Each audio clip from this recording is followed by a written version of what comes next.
Hi, is this Ryan? Yep. Hi, Ryan. Welcome Hello. to the Hey. 22Q podcast for awareness and donations. We appreciate you being on. My name is Johnny Sepp. You're live on the air with myself and my co-hosts Brandon Gerson and Kevin Wright. Welcome. Oh, thanks for having me on, guys. It's awesome. Hey Ryan, how are you? This is Brandon Gerson. I am going to guess right now you are in Kansas City. Would that be correct? But were you peeking at our schedule?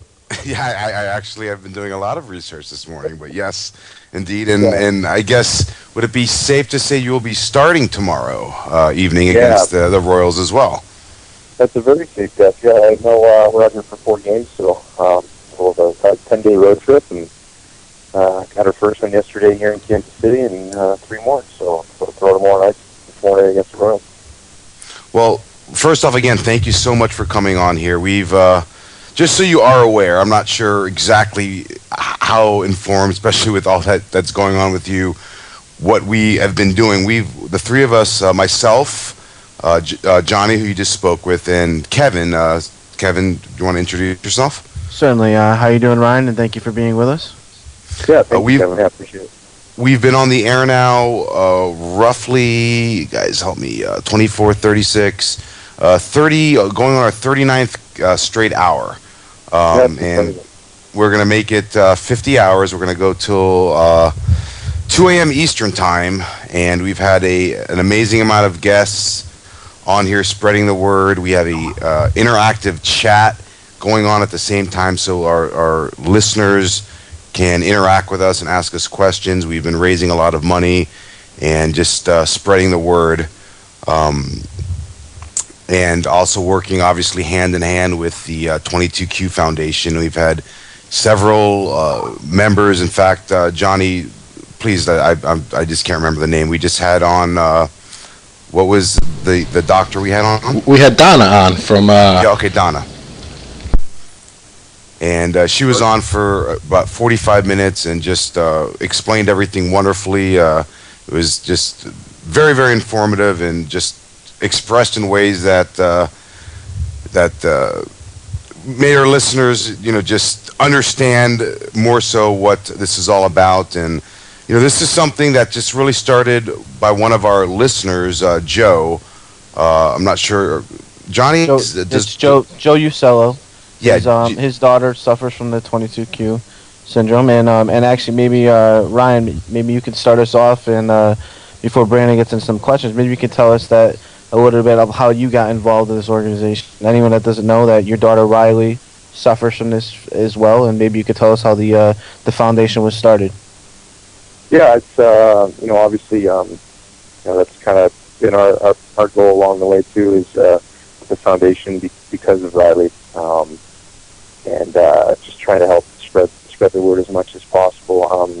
When before she was born, was in the process of starting up a foundation, anyways, and wanted to do something that helped children in some way.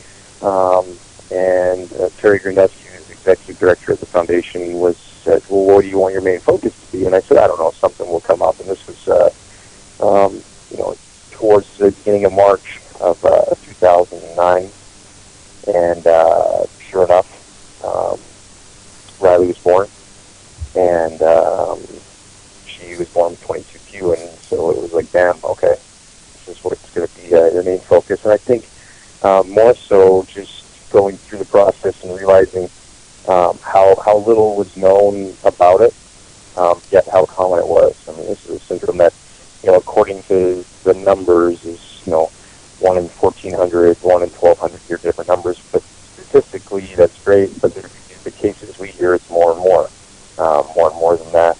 And so it's a lot more common than people realize, just not as often diagnosed, and that's something that, through the work of the foundation, especially, Michelle Breedlove Sells, in the work that she's done, driving awareness like crazy, and it's changing. There's people who literally are, have sent in letters to the foundation and say, hey, thank you for sharing your story. Our son was born with 22q, and the doctor tested because he had heard Riley's story. That's life changing for not just the 22 community, but more importantly for that family and for that child. It's just been really, really overwhelming, the amount of support and the awareness that's gone on. It's been incredible. Yeah, absolutely. And what we've been doing here is, as I mentioned, we've been spreading the word about it, but having guests on as well. This is kind of this really we named this the Ironman podcast, and like I said, for going on almost 40 hours now, we've just had a number of guests on. We've explained what the cause is. We have links all over our website to the 22Q Foundation, and again, it's we're all very, very, very proud of this.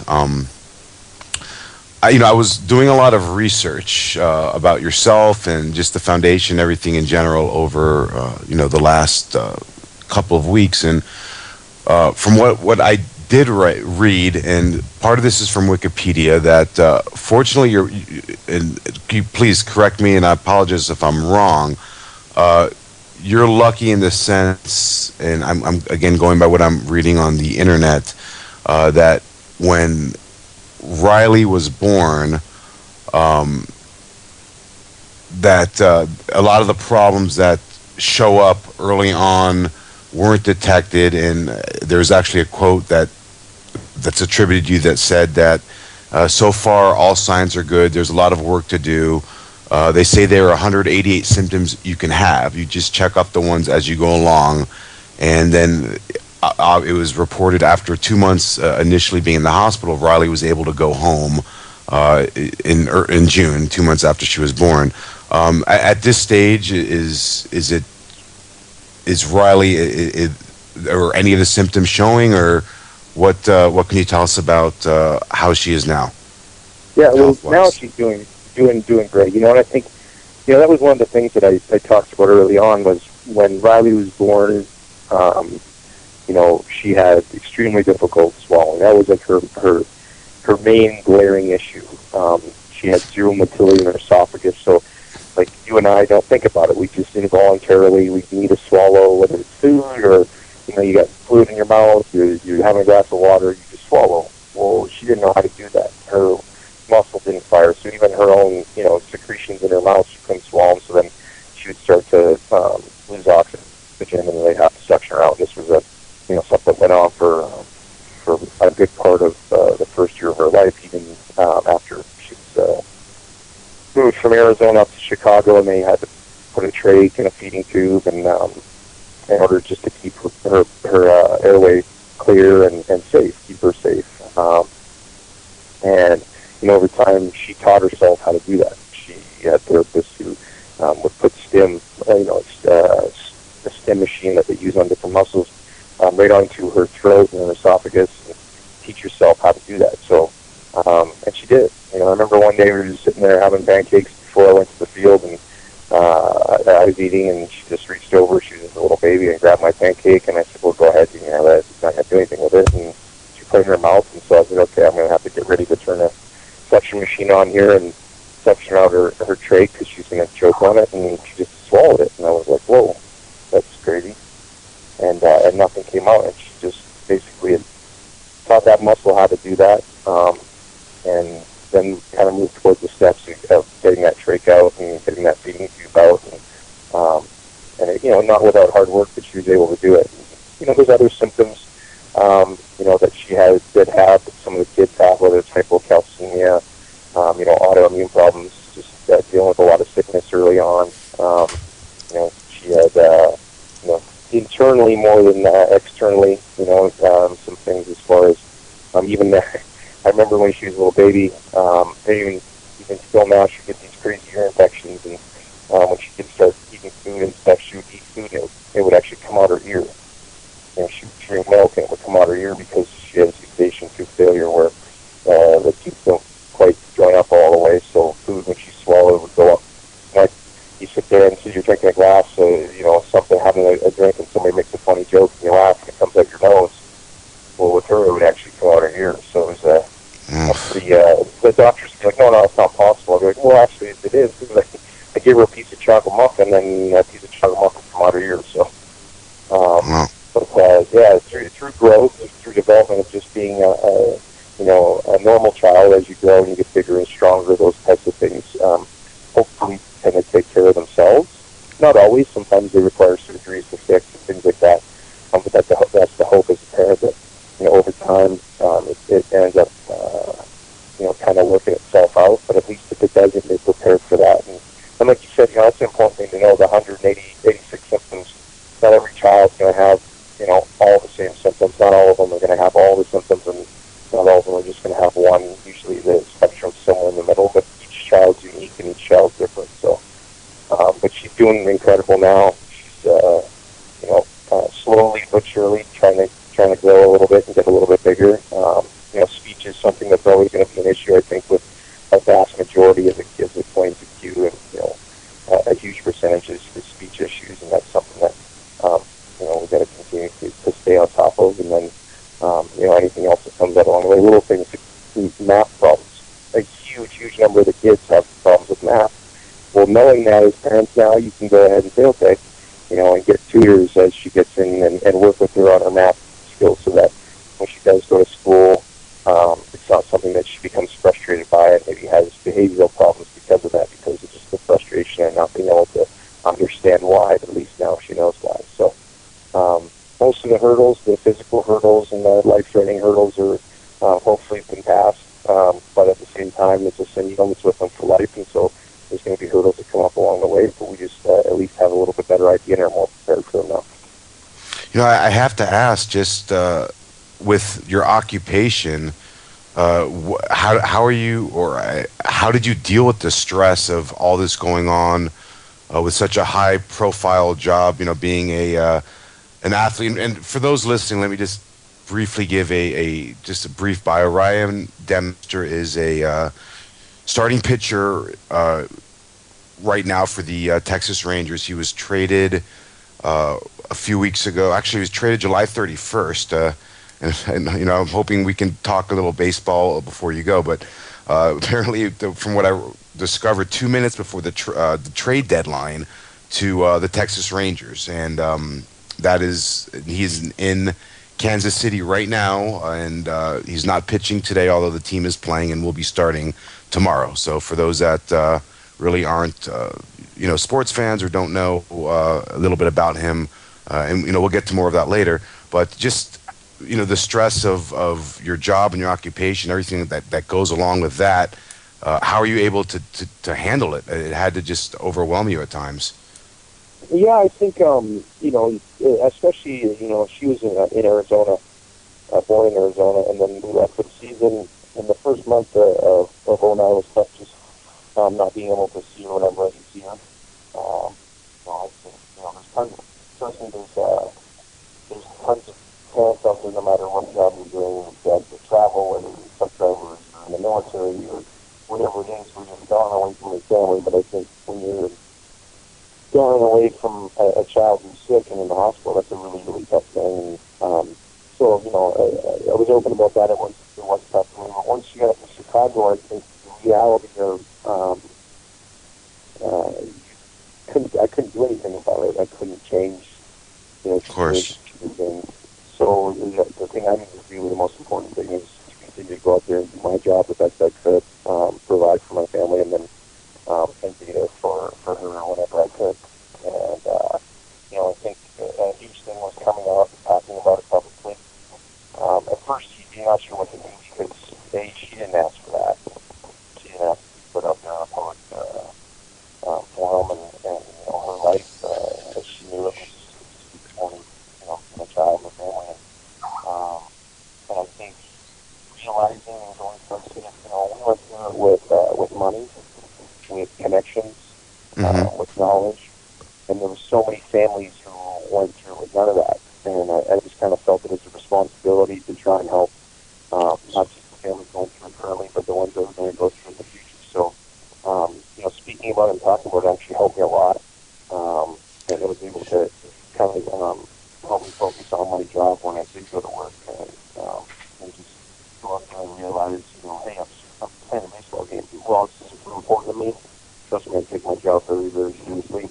But at the end of the day, if I had a good game or a bad game, I was still going to be 22. That wasn't going to change. kidding thing, and Riley was still going to be in the shape she was in, and kind of overcome the obstacles she had to overcome. So it probably gave me a little bit of inspiration to see how tough she was. Ryan, I hate to interrupt you. Yeah. Unfortunately, we seem to have a bad connection with your cell phone. Our listeners are not able to hear you, and it's a little bit difficult for me. Maybe we might have a bad connection. Well, actually, that was better for a second. Is that better now? Well, that's great. It's booming. Okay. Okay. Thank you.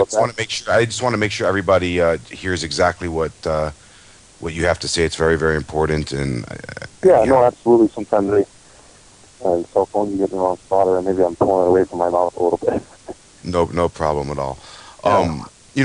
In a lot of my research about you over the last couple of weeks when I found out that you're involved with this, I read just a lot of statements and things on the internet that I was just trying to get an idea of who you were as a person, and not just a name or a famous athlete.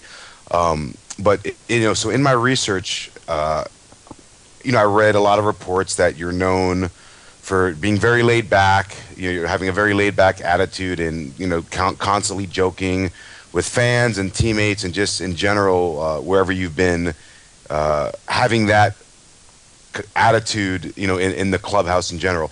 When you said it was easier, and it made it easier for you to talk about Riley's condition, was this something you shared with teammates as well? Were they aware of what was going on, or is this something more just that you kept amongst close friends and family members?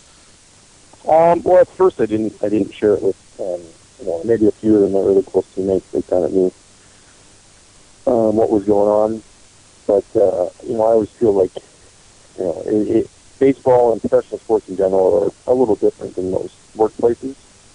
We have a little bit of a fraternity feeling to it,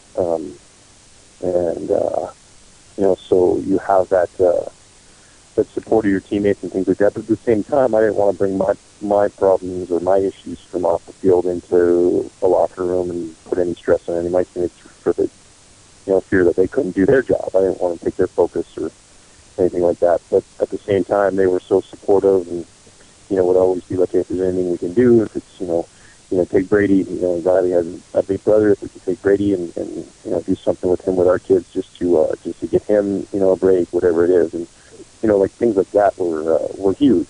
And then talking home, I think sharing it with my teammates and around the league, it was unreal. The support, and just the way when we did things like fundraisers and stuff like that, guys were just sending over stuff like, here's an autographed jersey you can auction off, here's an autographed ball, here's this, here's that, whatever we can do to help. And I think my teammates and the Chicago Cubs when I was there were really, really incredible. Just the way they did support me and Jenny and Riley and the foundation, and it was pretty really humbling and pretty overwhelming at a lot of times.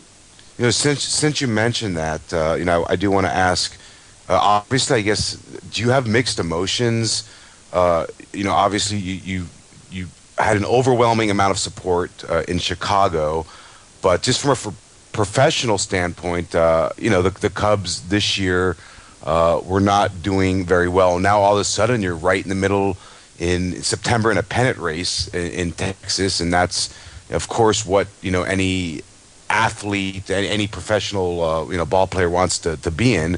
But then again, like, as you mentioned, you're away from Chicago, and I don't know if I want to call it like your security blanket, but just the people that you were close to.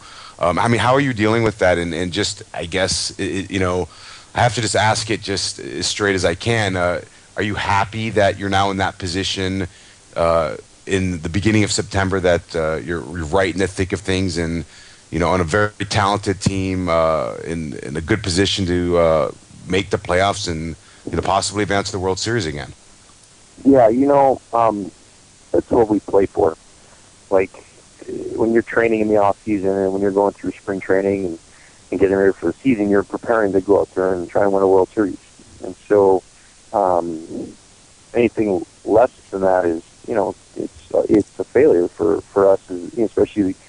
As competitive as we all are, that's what our goal is. And so, I knew going to this year, realized that if things weren't going like like we wanted to as a team in Chicago, that the possibility of me getting traded and going somewhere was real. That being said, I had, a really, really nice luxury of having kind of earned rights over the course of my career to be able to control a little bit of where I went and what I did. And, with the possibility of going to a contender, I said if I was going to leave a situation where I felt like was almost a place like home, I've been there for 9 years, that I wanted to go somewhere that had a really, really good chance. And, to come over here to Texas has been incredible. The guys have been amazing. Just a great bunch of guys. Ron Washington is a tremendous manager and just a good human being, and they've been super supportive and just made me feel at home from day one. And it's weird. I've only been here a month, but I feel like I've been on the team the whole year. So it's been a lot of fun. We got a great team, a great bunch of guys getting ready to go out there and try and win our division and go to the playoffs and get back to the World Series again and hopefully win it this time. Have you had any direct interaction with Nolan Ryan since you've been traded there? Yeah, actually, there's a funny story. The other day was the 25th. My dad's birthday is August 25th, and I was pitching that day against the Twins, and they were sitting up in the family section, and Nolan always sits down by the on-deck circle in the front row there, and this gentleman came up to my mom and dad and said to my mom, like, "Oh, you're Ryan's parents," and I said, "Yeah," and he said, "Would you like to go sit with with Nolan Ryan down in the front row?" And my mom said, no, thanks, we're fine where we're at. My mom was a little nervous, and my dad said, "Excuse me? No, we'd love to go sit down there." So I look over, and there's my mom and dad sitting, hanging out, and talking to Nolan Ryan. So pretty funny. But he's a great man. He's obviously done tremendous things for the Texas Rangers, and really kind of brought in a great winning philosophy. And you're seeing the results on the field. And from a pitching standpoint, he really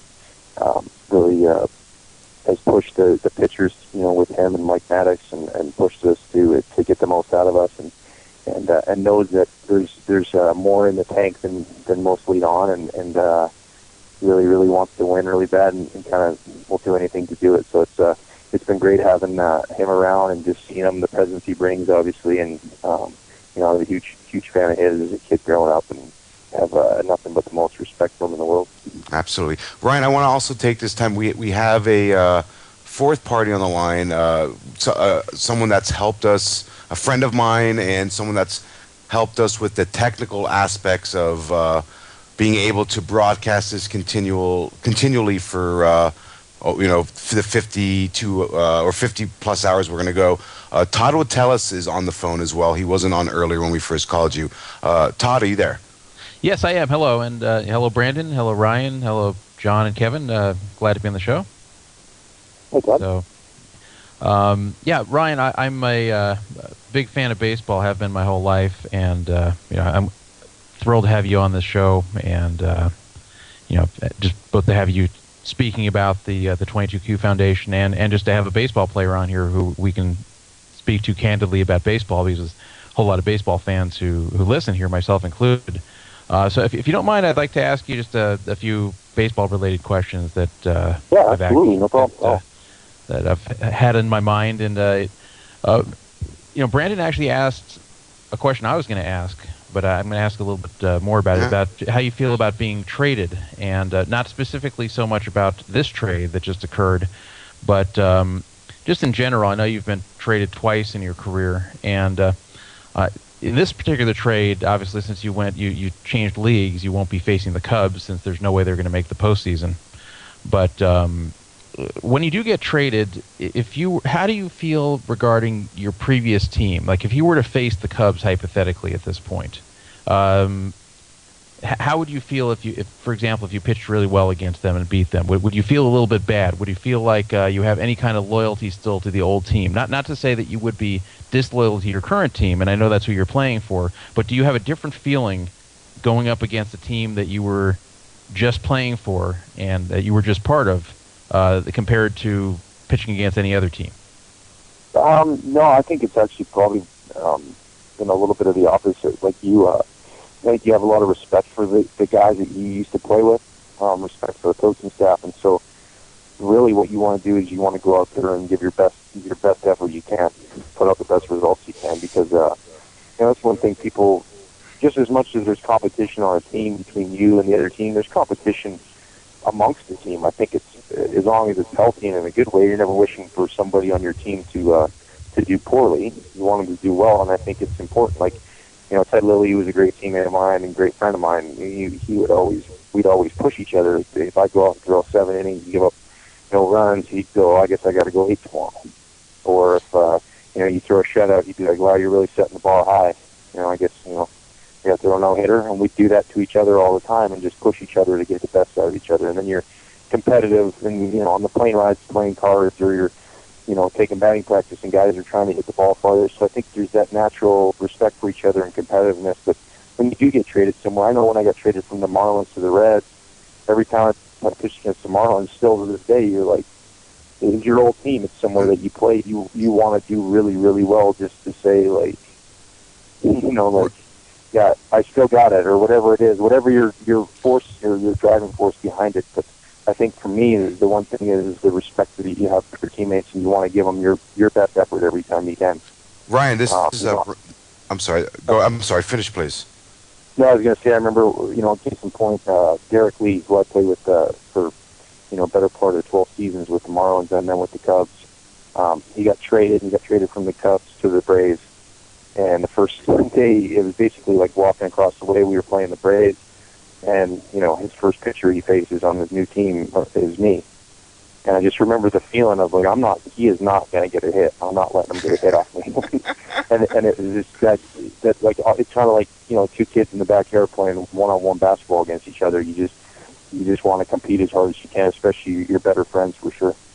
I wanted to mention this in the beginning, and I forgot. I wanted to let everybody know, and it's funny that you actually mentioned that you were originally drafted by the Rangers. So this is really a homecoming for you, correct? Yeah, I remember when I got traded from the Rangers to the Marlins, I cried like a little baby. I was just like, I can't believe they don't want me. And my pitching coach at the time was like, are you kidding me? This is so exciting. Like, some other team was willing to give up a major league pitcher to get a prospect, and you're that guy. And it kind of changed my tone a little bit. But I think when you're young and you get drafted, I was 18 years old. I thought, I'm going to get drafted by the Texas Rangers. I'll just play there for 20 years. And the reality is that doesn't happen in the game, not much anymore at all. So, but that's getting traded at 19 years old, and then I was traded from the Marlins, to the Reds, and it's a little bit different feeling. You're a little bit older. You realize a little more, and then now this time, you realize it truly is just part of the business aspect of baseball, the one that's not always the nicest, but you're able to control your emotions a lot easier. I grew up in South Florida, and in fact, I've seen you pitch before. I grew up in the Miami area, and I guess at the time, I believe it was Joe Robbie Stadium, where the Marlins, and then by Pro Player Park, and now obviously they have their own stadium. And I remember when you pitched there, and I believe you left there. It was it 1996 you were traded? No, 96 from the Rangers to the Cubs, or Marlins, the minor league, and then traded in 2002 from the Marlins to the Reds. Well, okay, I'm sorry. So how long were you with the Marlins for? I was with the Marlins from 96 to 2002, and in the big leagues from 1998 until 2002. And so you played, and I'm just trying to make sure my memory serves me correctly. When you were there, that was during part of the Jim Leyland era. I came up the year after they won the World Series when they traded everybody away, and the guys in the minor leagues.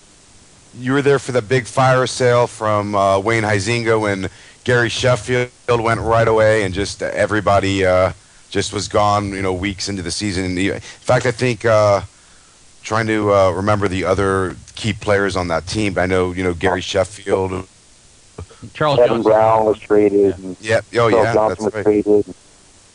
Well, Rob Penn was traded. A bunch of guys. Well, what we've been doing, Ryan, a lot during this podcast and radio show, part of it just to keep us all up. We've been doing a lot of trivia questions with users and amongst the hostess, and any thing that was settled. And I guess I should say there were bets, and whatever was settled, all the money was is always going to what we are raising for the 22Q Foundation. And I actually want to ask my friend and co-host Todd a question, who is a baseball, very big baseball, knowledgeable person. Todd, I propose, I want to ask you a question about Ryan Dempster. And if you answer the question correctly, and we can talk about this later, I will make another donation to 22Q. And if you miss the question, then you will make a donation on your behalf. Do you accept the terms, Todd? Yeah, okay. Let's go ahead and do it. Okay, absolutely. Just reading again my research of Ryan on May 7th, 2000, against the New York Mets, Ryan Dempster tossed a one-hitter that was broken up in the 6th inning. It was by the New York Mets. Who was the player from the New York Mets that broke up his no-hitter, and it ended up being just a one-hit game? That is a hard question. I can tell you I have no idea. I knew about the one-hitter in 2000, but I don't know who broke it up. So do you want to take a guess? 2000. Mike Piazza is my guess. God, how do you get that right? Well, you know what? Nobody. That's awesome. Because I am going to make a donation. We will talk off the air. I'll make a donation to 22Q. And when you were done with it, I thought you were going to get it, and I was actually going to say it was one of your favorite baseball players of all time, and it was indeed Mike Piazza. Wow. How did you snap that off? He had a double over Cliff Floyd's head. Well, Mike Piazza was, he had a very big year in 2000 for the Mets, and obviously I followed his career closely since I'm a big Dodgers fan. So I figured in 2000, while I didn't know the answer, I thought that was a good guess, and I happened to get it right. So yeah, nice work. So Ryan, I'm wondering how you and actually how any baseball players feel about the 2 wild card system this year, because I personally think it's kind of strange in that. In baseball, anybody can win a game. The worst team can beat the best team fairly easily, unlike something like basketball, where that's very unusual. So the 2 wild cards playing each other for a single game. How do you feel about this system? Do you think it's a good thing, or do you think it's a bad thing, or do you have mixed feelings about it? I have a little bit of mixed feelings. I think it's exciting. I mean, you see last year with everything that went on the last day of the season, how exciting that is for baseball fans. I do think that it makes September a lot more fun. You look at the amount of teams right now that are in it that wouldn't necessarily be in it, because what happens is not only were they in it, now, but they were in it a little bit in July, so they don't end up trading players away and then keeping up their team. And next thing you know, it gives a little bit, and it's a lot of those teams adding pieces, teams that normally would be, maybe whatever, they're 5 games out of a wild card with, 4 or 5 teams in front of them or 6 teams in front of them. Now all of a sudden they're, 3 games out of a wild card and with 2 teams in front of them. And so it does add a little bit of excitement from that side. They say, like, lately it just seems like the best teams all get into the playoffs and the hottest teams end up winning. So that's the one factor that you do have, is that, a team that's gone out there and won 100 games throughout the year, and all of a sudden they have a rough couple games here early on in the playoffs, and then but that's a part of being the best team. You got to go all the way, and the one thing that I don't like, the only thing I don't like about it is that the way it works now is that the wild card winner gets the first 2 home games. Yeah, it's funny you mention that, because I guess more so than ever before last year that was proven by the St. Louis Cardinals. In terms of absolutely. The hottest team. Yeah, and same with the Giants. The year before, the Giants got in on the last day of the year, against the Padres, and then ended up winning the World Series. So, but I think it's fun and exciting, because now so many more fan bases. Like I look at it, we just played the Baltimore Orioles and we play the Tampa Bay Rays, and you start playing these teams that are in wild card hunts. So instead of teams being out of it or out of the race, you have teams that are in it, and the games are a lot more competitive. And I think it's good for the overall, and maybe it's good for all the teams now going into the playoffs, because you are getting the best baseball you can get all the way through the end of the season. And as competitive as you are and everything like that, it's always nice to be playing for something rather than just trying to spoil somebody else's season. Absolutely. Ryan, in 2007, did you tell an Arizona newspaper, and again, I guess I probably should have stated this before, Ryan Dempster has been a starting pitcher and also in certain points of his career was also a closer, and I guess this was apparently, if this is indeed true, during one of those phases of your career, when you were a closer. It was reported that you told an Arizona newspaper that if your role as a closer didn't work out, you were going to begin professional ninja training. Sort of. That's kind of right. Actually, I was in Tucson, and the reporter approached me and asked me. It was actually more a question of I'd gotten in really good shape during the off season, and the question was, how did I get in the shape I'd gotten into? And I said I trained to become a ninja. And I just kind of went with it, and you know what? To her credit, she wrote a really, really good article, and just different questions like, what do I do to train to become a ninja, and things like practice throwing my throwing stars, using my nunchucks, sneaking up on people in the house, things like that. And I thought that when I read the article, one of my favorite parts of the article wasn't necessarily the article itself, but at the bottom there'll be comments from people who read the article. They can blog on and say, "Oh, I saw this," and some guy wrote that Dempster's an idiot. Ninjas don't use nunchucks. And I thought that was pretty funny that he actually believed that I was being serious about being a ninja. So. And in our interactive chat that I mentioned before, someone very close, I'm sure to you, Michelle Breedlove Sells, who's listened to a great deal of our show, has a question, I guess it's more of a proposition. She says, tell Ryan, if he can tell you guys my favorite joke he's ever told me, I'll donate again. Oh, yeah? I can't wait to hear this. So, yeah. Well, it's killer whale walks into a bar, and the bartender says, can I help you? Is there something you like? And the whale said,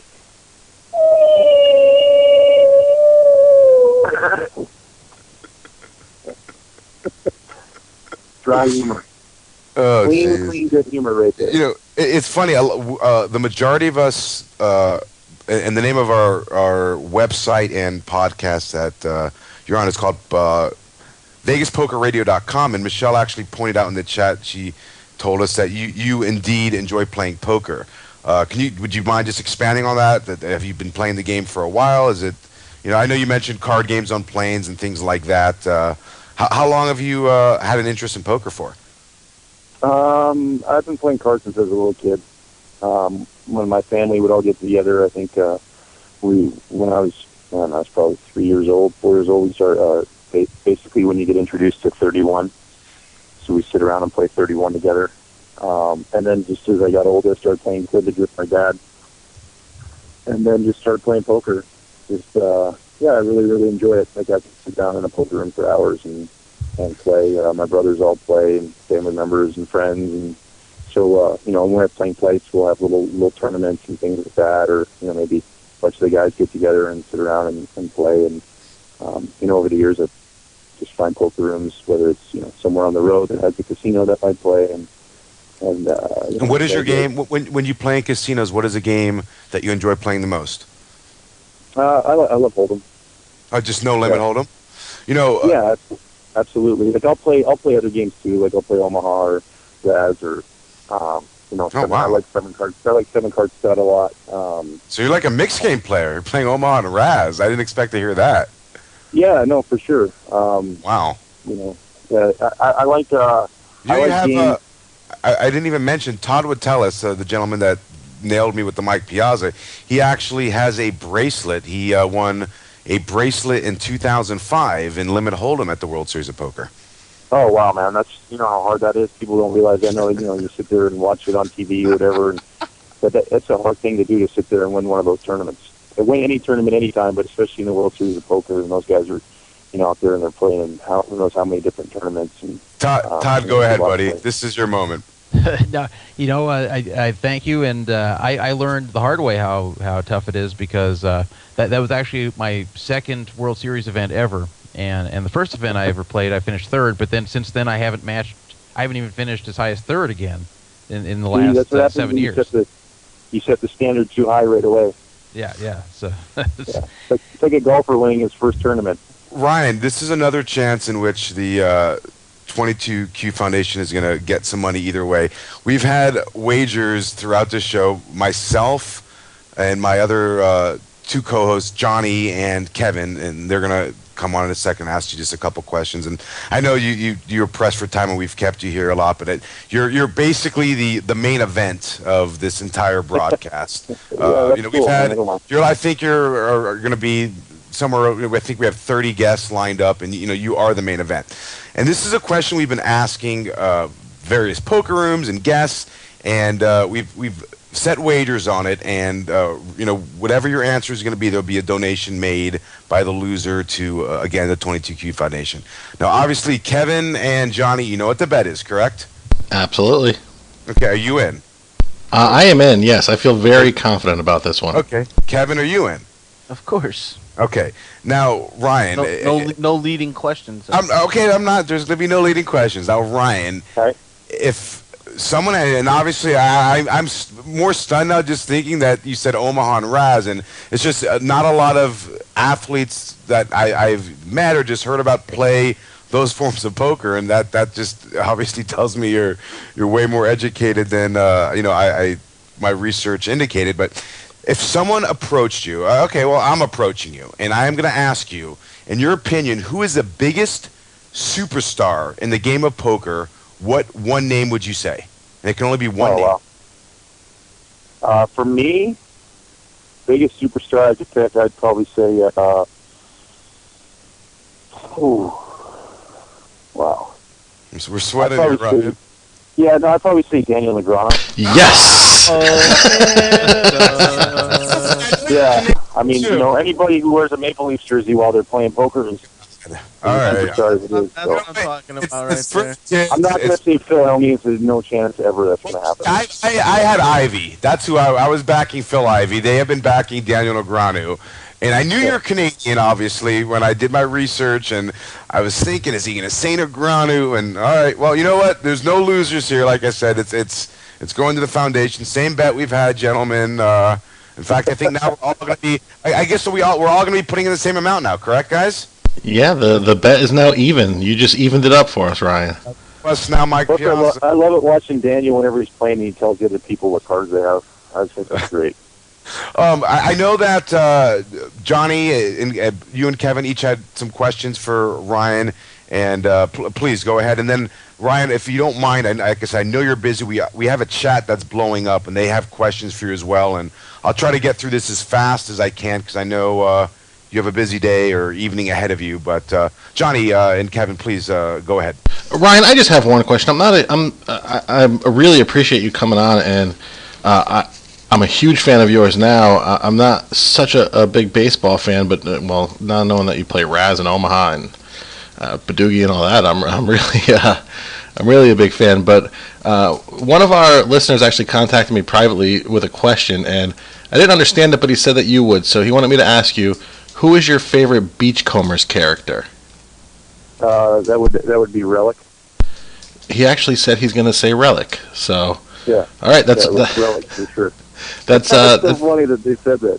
For anybody who doesn't know, Beachcombers was a sitcom filmed in Gibson's, British Columbia, which is my hometown, and kind of ran all across Canada for years and years. It was about a boom logging company, and kind of based all around the town. So you'd see those as I was growing up. You'd see those different actors in our town. It was pretty cool to. I would say, people say, where are you from? I say, Gibson's. They're like, where that? And I'm like, well, the Beachcombers? They're like, uh-huh. And I'm like, yeah, it's my hometown. Kevin.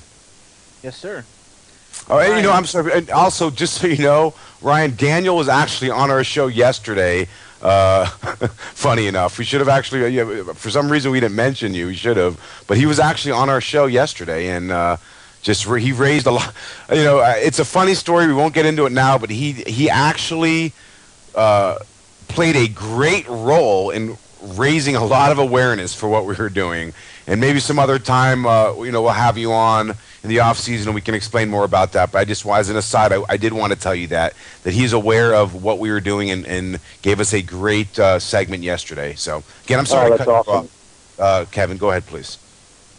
Ryan, again, I want to thank you obviously for being out with us, and it's just a great cause that we're all trying to show awareness to and raise money for. But I really just want to ask you: do you think it's your responsibility, not just towards your daughter, but towards everyone that in the foundation, to use your notoriety and fame to be the face of this great charity? I mean, do you feel a lot of responsibility behind that? And I mean, obviously, when you're speaking before, you speak very passionately about it, and we know you have closeness to your heart and your daughter and everything like that. But can you speak a little bit more towards that at all? Yeah, I don't think so much as a responsibility. Like I understand that word. I think of it more as a kind of a privilege or like an honor to be able to talk about it. You know, I'm very, very lucky in what I do. That we get this on a daily basis, kind of a public platform to be able to speak about it. Whether it's doing radio interviews or television interviews, some of the stuff we've been able to do. Whether it's just being at events or having charity fundraisers, and it's just been this tremendous kind of engine and motor for being able to speak about it. And so I do really, really enjoy it, and don't look at it as a responsibility, more as just like this gift that I was given to be able to spread as much awareness about it as possible, because it's pretty crazy how it happens. And just for one story, for example, the first annual fundraiser that we had, it was a casino night and concert at the House of Blues in Chicago. A lot of people showed up, and Gary Allen, country music star Gary Allen, is a huge friend of the foundation, a friend of mine, and said that he would come and play the event for free. That's a lot, especially he was on tour. He made a stop in between two different tour stops to come and do this and brought his whole band, and had this amazing concert, to sit there and play in front of 700 people at the House of Blues is something that he probably doesn't do every day. And well, here we are years later, and a couple of years later, I get a phone call this summer, and one of his band members has a child born with 22q.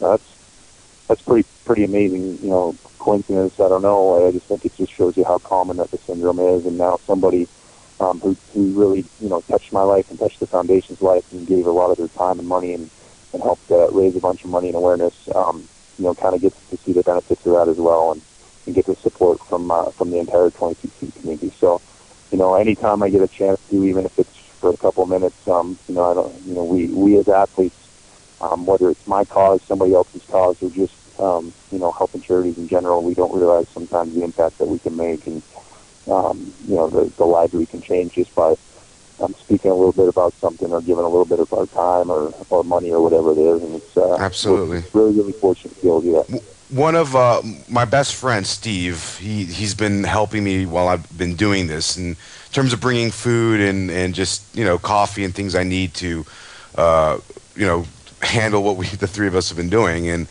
Todd as well. Actually just came into my office and handed me a note, and he's going to be making a donation as well to the 22Q Foundation when this is over. And on this note, he just wanted me to ask you a question. And what's written on here is Steve's question is, I know managers are supposed to inspire their players and such. Can you give us a funny, inspirational Lou Piniella story? and now, again, for those that aren't huge baseball fans, Todd is, I know Kevin, Lou Piniella was a fiery man. I believe it was 2 years ago he retired. This is his second year out of baseball, correct?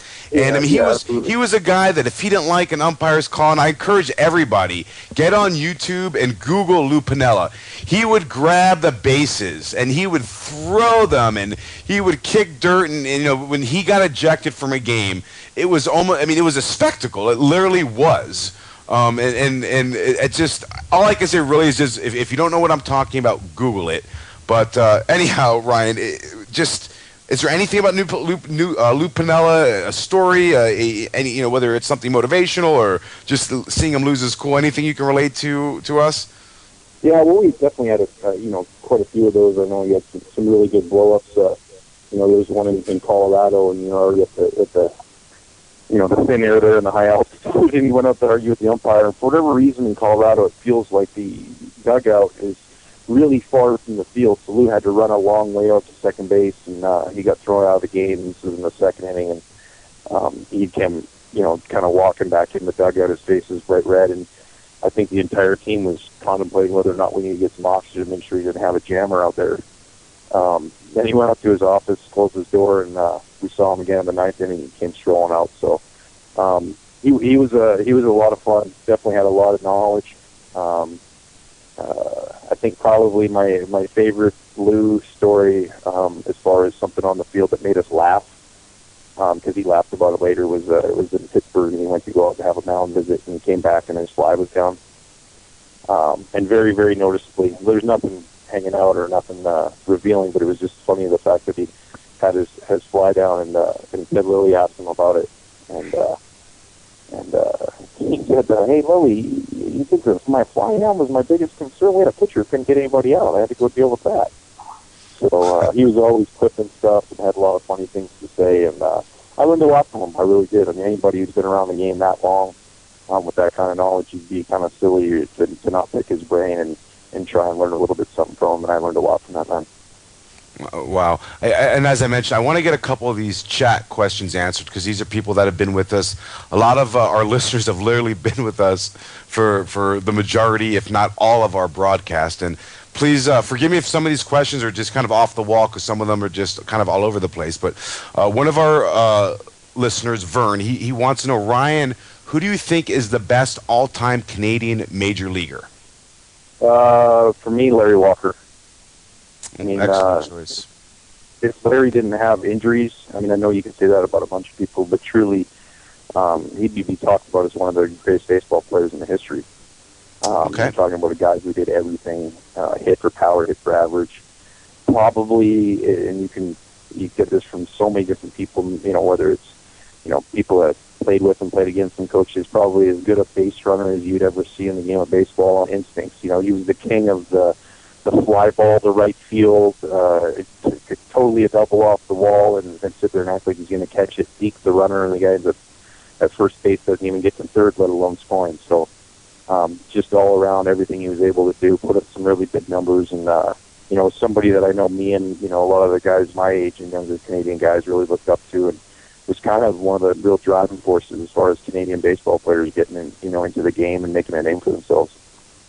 And I think this next question from a user who's been with us and been very supportive, his name is Hockey Guy, is probably based on the fact a lot of us haven't eaten very much over the last 2 days. If you only have one or two options, is it Subway or Quiznos? Subway. Okay. Yeah. One of our users, Sharham, asks, he says, favorite Cub players always have a way of returning to the team. Do you think the door is open for you to do that one day? Yeah, absolutely. No, I've said that before. I thoroughly enjoyed all my time there in my career there. I had a chance to come back and get healthy there, and then had a chance to start again. And if that door opens up down the road, it's something I'm definitely wide open to. But for right now, I'm just worried about trying to go out there and do the best that I can here. Absolutely. Well, Real Chaser 74, someone else who's been very supportive, wants to know: do you follow hockey at all? Yeah, I love it. Absolutely. Hoping that the lockout is not going to be very, very long.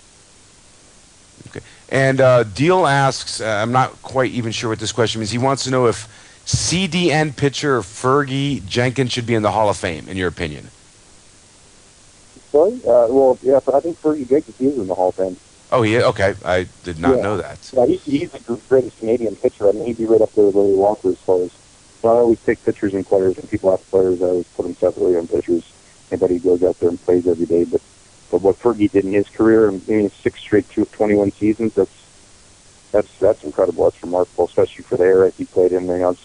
Not back when you were starting 45, 50 games a year and just doing complete game after complete game, well over 300 innings. And right. He's helped me a lot in my career. Huge respect for that guy.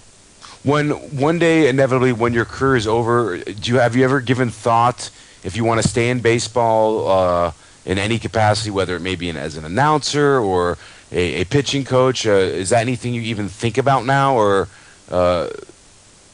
what? Right now, no, not really. I don't want to give myself that door, but maybe be a little league coach for a little while. That'd be cool. Okay. Bootsy Poker, another listener and supporter, wants to know, in your opinion, are the Angels the most disappointing team this season in baseball? No. I mean, they're playing in a really good division, and the season's not over yet. Are you, I'm sorry? That's one thing people got to understand. There's a reason you play 162 games. You know, we talk about it as players all the time because, you know, you have baseball tonight or something on in the locker room, and it'll be middle of May, and they're talking about, you know, playoffs or something. It's like you got to play all 162. You know, the Pittsburgh Pirates a couple of weeks ago were talked about as, you know, a chance to win the division, and now all of a sudden they're now stirring with that fact of just trying to be a 500 team again. Not to say that they can't go on a hot streak and be right back to what everybody was talking about. There's ups and downs to the season, and it's not how you start, it's how you finish. And like I said before, you got to watch out for teams when you're playing well going into towards the end of the season. Anything can happen. Absolutely. Doom 805 wants to know, if you are a football fan, what is your favorite football team? I was always a BC Lions fan growing up in CFL. Okay, very, very good.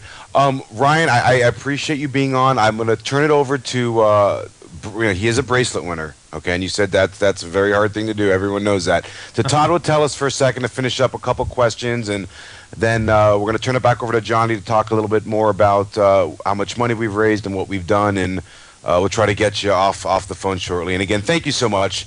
You are the main event of this. You are the person that has generated the most buzz, and that everyone is excited and has been waiting all morning. Actually, not even all morning, for you know, a long period of time to have on the air. So thank you for being so patient and with your time. Go ahead, Todd. No, absolutely.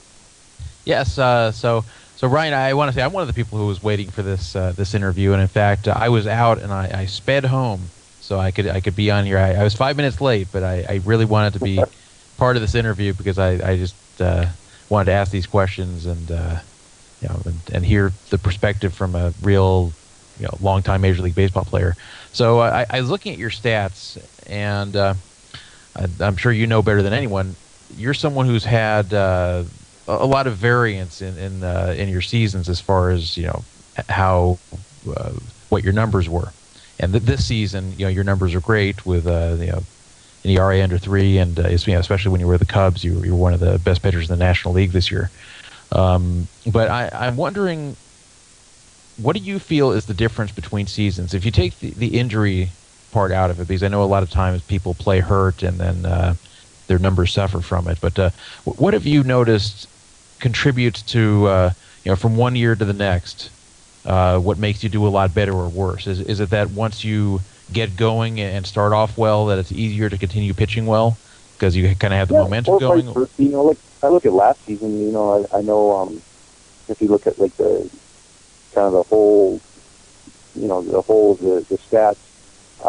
You know, you sit there, whatever my ERA was, and you know, the high 4s. But then you look at the fact. For me, I was really proud of that actually. Really, really proud of my season. The fact that I started 1-3 with a 9.5 ERA till May 1st, and I was able to sit there and go up there and battle my tail off to get it down to where it did. And unfortunately, I gave up 9 runs my last start of the season, so you know, that didn't help any there. But you know, sometimes I think that's where numbers can be a little misleading. But at the same time, I think, you know, just pushing yourself to be the best you can. You know, sometimes, like you said, you battle injuries, you go through those things. And there's different things that happen, but getting off on a good start is always a nice thing because it gives you confidence. And in professional sports, confidence is huge. You know, it's a catch-22. You need confidence to do well, but if you're doing well, you get more confidence. So, you know, I think that kind of plays a big role. You know, ever since I went back starting, I think I've been a lot more consistent. I've noticed with relief pitchers especially that you know, sometimes they can be unhittable for a few months, and then once they have a few bad outings, because, you know, being a relief pitcher is so hard because you give up a few runs, you don't have 6 more innings, 7 more innings to try to, you know, flatten that out. It's just you know, 0.1 inning or 0.3 innings, and you know, you gave up 4 runs. But I see when they have a few of those bad starts, bad outings, suddenly the wheels fall off and they just get hammered every time they go out. And I sometimes think, I don't believe this is all physical.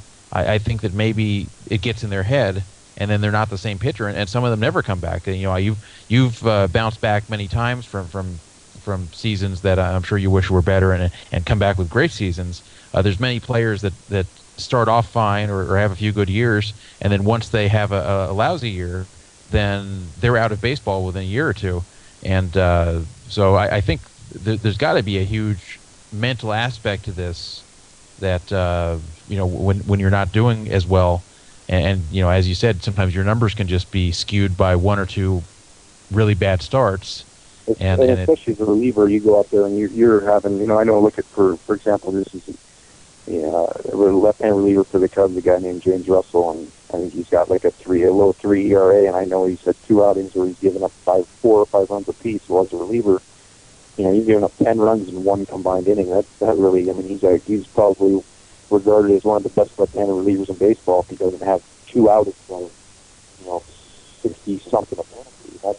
It just shows you sometimes how, especially as a reliever, those numbers can be skewed. But I think, you're right, the mental side of it, it's the toughest thing we do in sports is to not look to yesterday. Just to look, focus on today and just worry about what we can do. When we're out there pitching, you can only control the pitch you're throwing at that time. You can't worry about even what he's going to do. You might throw a pitch in a perfect spot, and the guy gets a base hit. You might throw it right down the middle, and he pops it up. And so all you can control is executing those pitches. But so many times, if you're having a rough outing or you have a couple outings in a row, from a media standpoint, whereas that's part of our job is dealing with that. Is you're going to be constantly reminded that you're not going to be reminded of the 3 outings before that you did really well, and you're going to be reminded of the little slump you're in, or just as if you're going well, they're going to ask you about, hey, you feel good, you're going through that. And I think as a player, you just have to kind of realize and understand. I was taught at a really young age that I'm never as good as they say I am, and I'm never as bad as they say I am. So just go out there every time, try and treat it as the best you can as each individual outing, and really, everybody in the big leagues, everybody in the minor. Are you kidding? The guys in the minor leagues are better than the guys in the big leagues physically. Some of the stuff they have, these kids are getting drafted out of college and they're thrown in the upper 90s, but it's what's between the years that separates big league baseball players from minor league baseball players, and what separates the superstar big league players from the average ones. So it's a huge factor.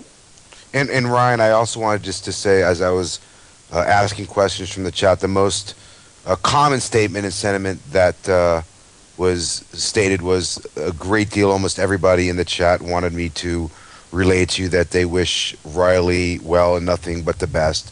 And everybody will be thinking about her, praying for her, keeping her in their thoughts, and as well as how proud we all are that we were able to do what we've accomplished over the last 2 days. So I wanted to make sure that you heard that sentiment, because those are the listeners. Those are their exact words. Johnny, I know you wanted to touch up on a couple more things and talk about the foundation a little bit more. And I know I don't want to keep Ryan on much longer because he's got to get to the ballpark. I assume in a couple hours. Yeah, Ryan, again, thank you so much. This has just been an awesome experience to get to talk with you. I wanted to ask you about the 22Q bus tour that you're a part of. If you can just tell everybody about that for me. Yeah, it was actually started up by Michelle Reed-Lascelles, who's, like I said, Director of Development and Medical Outreach, who happens to be Riley's godmother, and probably as passionate about 22Q as anybody I've been around. Just really, really remarkable, what she's able to generate from a social media standpoint and from an awareness standpoint. And she had this really great idea last year.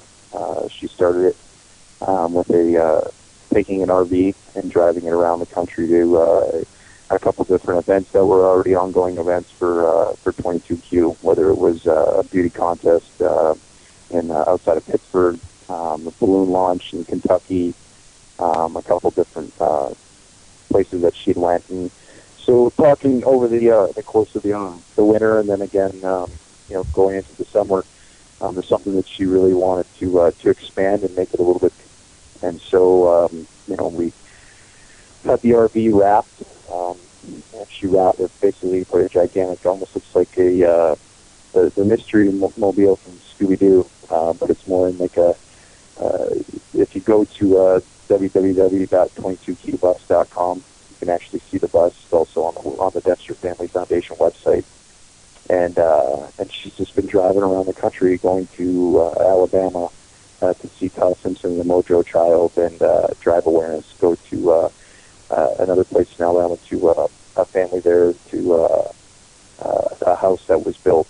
They lost their home in one of the tornadoes, and it was between our foundation as well as many other people, David Robertson and his wife, and Habitat for Humanity was able to be there to unveil the house, and then up to Indiana, and back to Kentucky, over to Pittsburgh, Detroit, all kinds of different things, and it has this bus, and it's just been amazing.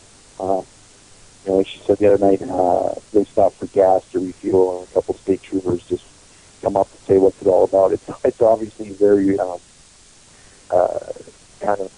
very intriguing when you see this 35-foot RV parked with this 22qbus.com on the side of it. They want to know, so they can go on the website. They can make their own videos, and if you go on the website, there's whether it's families, children, friends, state troopers, celebrities, just let everybody know that they're on the bus for 22Q, and they're there to drive awareness. And it's just been a lot of hard work for them, but tremendously rewarding, and just what a great concept. And we can do all the fundraisers we want, but ultimately the way to create awareness is to get people talking about 22Q, and Michelle's done as good a job as anybody about that.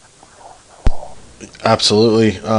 Really quick, we just got a couple of donations in. I just want to give everybody a quick update. We got a donation from Lorraine Wright. Thank you very much. And from my brother, actually made a donation. Dave, thank you so much. Our total is at $32.77 right now, but we still have the poker room and a few other things, so we're probably right around $5,000. So great job, everybody. We appreciate it, and we're going to be here for another 10 hours. Ryan, we know that you have a game, and you got to get over to the ballpark. I just wanted to really sincerely thank you for taking the time out to talk with us for so long and answer all of our questions. We really appreciate it, man. And from my end, you're very welcome. I appreciate everything you guys are doing. Like I said, it takes people talking about 22Q, and you guys are doing that, and you're doing it for a long time. And I'm stoked for you guys to sit there and do a huge podcast like that for that long. It's pretty amazing. I'm sure sleep will feel really good to you eventually here. Absolutely. But thank you so much from everybody in the 22Q family to what you guys are doing. And hopefully in maybe 3 or 4 months we can have you back on the radio. You'll be a World Series champion. We can talk more about the 22Q and get the word out, and talk some baseball and talk some poker, and just do some more good. So my pleasure. And I will tell you one thing, as someone who's a Marlins fan, and with my team out of contention, there's no other team now that I'll be rooting for. And I think just listening to you in the way that you're so kind to give us your time today, there's going to be a lot of newfound Texas Ranger fans that are going to be rooting this month and, of course, in October for you. So all the best, and good luck tomorrow in your start. I know I'm going to be watching. And, again, thank you very much. I appreciate it, guys. Good luck with everything. Ryan, thank you for your time. It's our pleasure. You bet. All right, everybody. That was Ryan Dempster from the Texas Rangers with a really long, great interview. Awesome job, Brandon. That was amazing. Todd, thank you so much for joining us. Todd, I know you probably wanted more questions, and but I did get the World Series of Bracelet thing in there for you, buddy. I mean that's got to be. Nice. I'm glad when Ryan. And the guy was like the guy who's like never made it past, like he never won a playoff series, never won a playoff game before, says to you, "Wow, that's a real hard thing to do." And I'm just like thinking, Christ Almighty, you're a major league pitcher. I feel like Todd flipped it around, and then Ryan Dempster became a Todd he was like, fan. You're like his idol for a second. Jesus, I mean, when he said that, like, wow, that's a really hard thing to do. And he's like he said, he has had terrible luck. As soon as he got to Florida, they had just won a World Series, and then there was a fire sale. And but you know what? I'm really hoping, and I know, Todd, it's going to be different for you. You're that, and maybe it'd even be different for me if the Marlins were still in it. But at this point, guys, anyone that doesn't have any major league affiliation or a team that's still in it, let's all start on all the forums at Texas Rangers rally thread. Todd, obviously you don't have to participate. That's fine. If the Dodgers don't make the playoffs or get knocked out of the playoffs, if they don't make the World Series and play Texas there, or how about this? I'll be glad to root for Ryan Dempster to. How about you'll root for the Texas Rangers up until the point where they may at any point meet the Dodgers, and then the deal's off. So I really do encourage everybody, because that is really what I'm going to be doing. I looked today. I believe that they're 4 games up in their division, and it's funny. We could have actually asked Ryan to ask Josh Hamilton to ask him about the Templar. I didn't even think about that connection. But anyhow, you can say, hey Ryan, there's this guy who scammed users on our site here. Yes.